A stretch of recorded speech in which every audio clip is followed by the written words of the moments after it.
No one gets to a certain age without having made a few basic decisions on how to be in the world. I decided some time ago that it's okay to be a little afraid. That might explain why, not speaking a word of Chinese and carrying with me a single-packed suitcase, I left New York to move to Beijing and collaborate with a major Chinese book publisher on a Western etiquette guide for the Chinese. It wasn't the first time that I pursued an unlikely proposition. Years ago, with no experience in either raising money or magazine publishing, and at the time 8 months pregnant, I decamped New York to launch a magazine in Los Angeles, a city I hardly knew. Gertrude Stein suggested that there is no there to Southern California, but it was a beacon of clarity compared with the incoherence that became my experience in China. What began as a straightforward proposition to write a book turned into something else entirely when the government censor appeared on the scene. It would be an understatement to say that China stage manages the exposure of Western ideas to its citizens.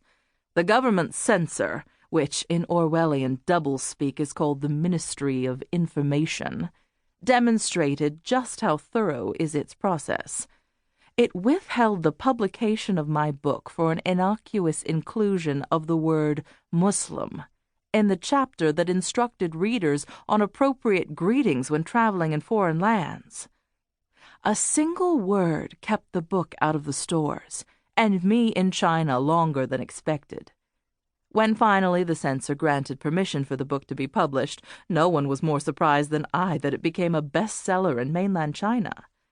The circumstances and their outcome made me aware that though the Chinese wanted to learn how to do business with the West, Western values were beside the point. But there was more to it than that. Just as significant a realization at the time was that my personal values were becoming less and less relevant in my own country. Cultures adjust their societal expectations according to change, and while most Americans are not opposed to change, the British are known to be reluctant, even when they have no choice but to accept it. This is probably why that country's Ministry of Justice only recently removed the offense of being an incorrigible rogue from its statute book. Despite their class-tinged society, Britons seem to me to possess a sense of fairness, and, regardless of their squeamish avoidance of the sentimental, I've always thought them congenial.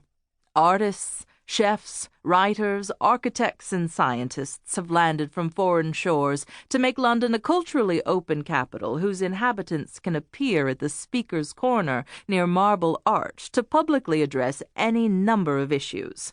Mohammed, UFOs, processed food, and Jesus are only a few of the topics I've heard deliberated there, and if not fully coherent, all of those debates remained civil.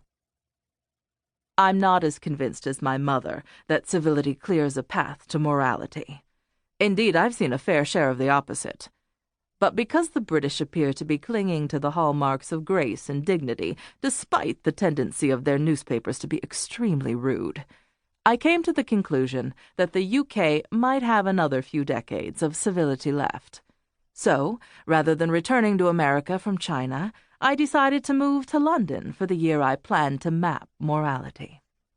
That decision was rendered irreversible when rules prevented me from subleasing my New York apartment longer than the year I was in China, giving me no choice but to sell the apartment. With that decision came the need for another, this one having to do with where I would live in London once I arrived. Like most international cities these days, London primarily accommodates the rich, and so I was grateful when Simon, an English friend who lives there, alerted me to an affordably priced rental flat available in his neighborhood. Because it was within walking distance of almost everything I thought might be important to me, I wired a deposit based on little more information than the apartment's floor plan the broker sent. The broker measured the flat's floor-to-ceiling windows and agreed to receive 40 meters of yellow silk mailed from a state-run mill on the outskirts of Beijing, so that during my last months living in China, draperies could be made in London while my possessions crossed the Atlantic by ship, stopping first in Amsterdam before docking in Southampton. They would be trucked to Wimpole Street in central London and uncrated in front of a large 19th-century house whose parlor floor had long ago been converted to what would be my home, seen for the first time when I arrived in front of it. The flat's enormous and purposeless dumbwaiter hinted at past glamour. High ceilings and handsome features made up for the almost impossibly narrow bathroom slivered from the flat's hallway. A sizable eat-in kitchen and a large bedroom overlooked leafy terraces in the back.